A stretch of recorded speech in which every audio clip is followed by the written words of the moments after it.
health.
Good to have you join us. It's News Track on Channels Television.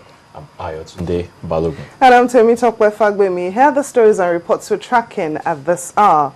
A vote of no confidence has been passed on Rivers State Governor Chibuike Amechi by a group known as the South-South People's Assembly. The deputy chairman of the group, retired Air Commodore Idongeset Okanga, has advised the governor to resign from the PDP or be expelled by the party's leadership if he fails to do so. Addressing journalists in Abuja, the group also condemned the support for Governor Amechi by some of his colleagues over the crisis in Rivers State.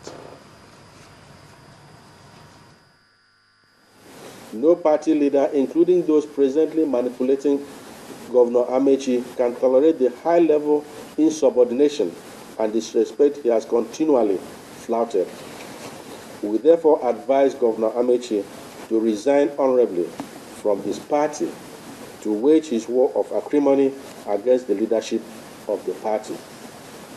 Failing that, we call on the leadership of the People's Democratic Party to take the stringent measures to expel him, to bring sanity to the party, and to serve as deterrent to other renegade members.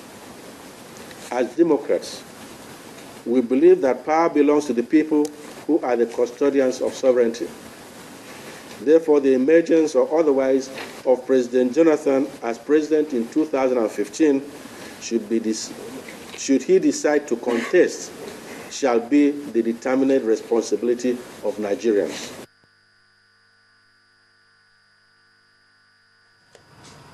Meanwhile, the Rivers State government has reacted to the resignation call made by the South-South leaders. While expressing shock over their position on Governor Chibuike Amechi, the government advised the leaders to broker peace in the existing dispute rather than take sides. The state government says it is not aware of any attempt by the leaders to resolve the lingering crisis. Governor Amechi, on his part, says he still sees President Goodluck Jonathan as his leader and president.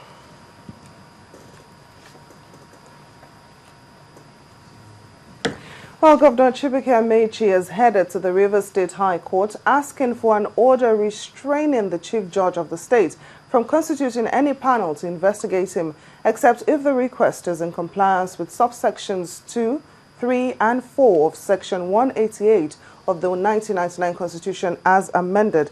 Counsel to Governor Amechi, Mr. Lateef Fagbemi, is also praying the court to set aside any attempt by less than 22 members out of the 32-member House to initiate impeachment proceedings against him. He is also asking the court for a declaration that any proceeding of the State House of Assembly initiated by less than 11 members, which is 1/3 of its members, is null and void.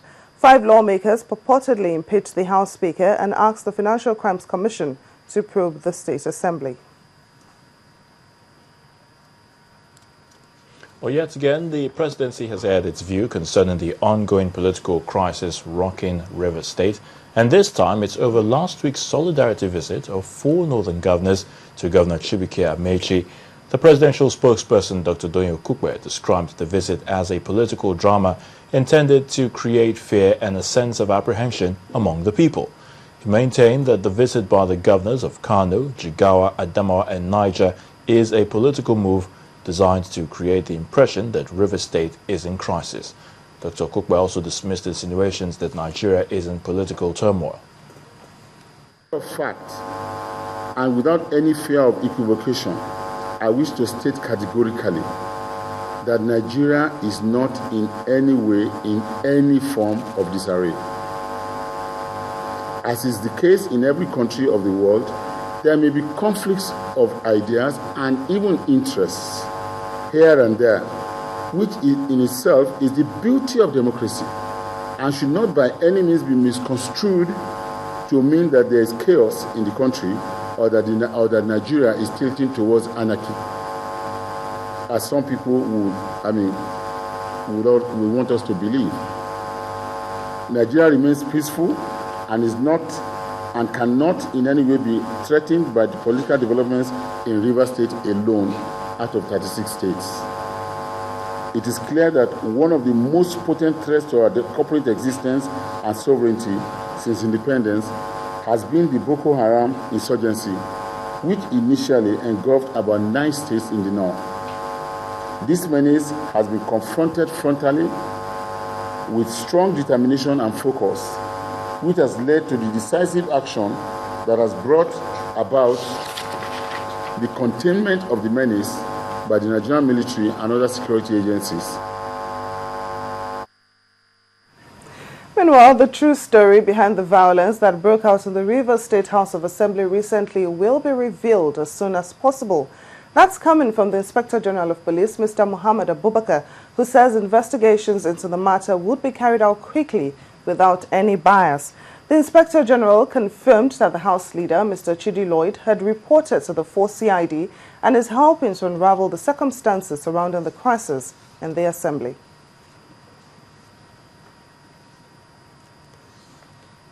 It's official. August the 31st is the day that all members of the People's Democratic Party will be looking forward to for its special convention.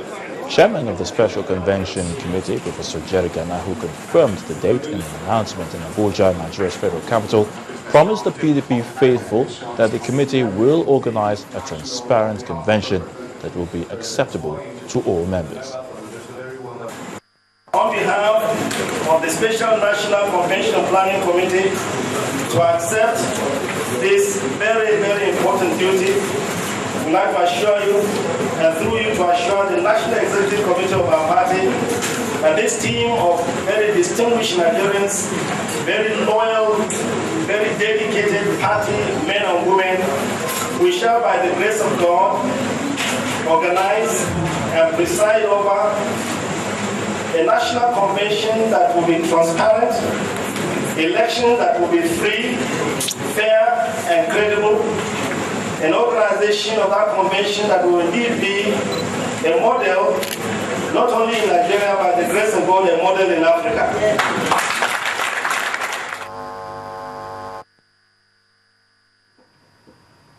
When Newstrack returns, women rights groups visit the Senate over the controversial Section 29, which they feel talks about girl-child marriage. And Governor Kayode Fayemi of Ekiti State calls for religious tolerance. Please stay with us. Daily, our world changes. Sometimes it could be tough to keep up with these changes. Some other times, communicating these are even harder. Our job here on Sunrise is to break it all down for you, not just to understand, but take the right action.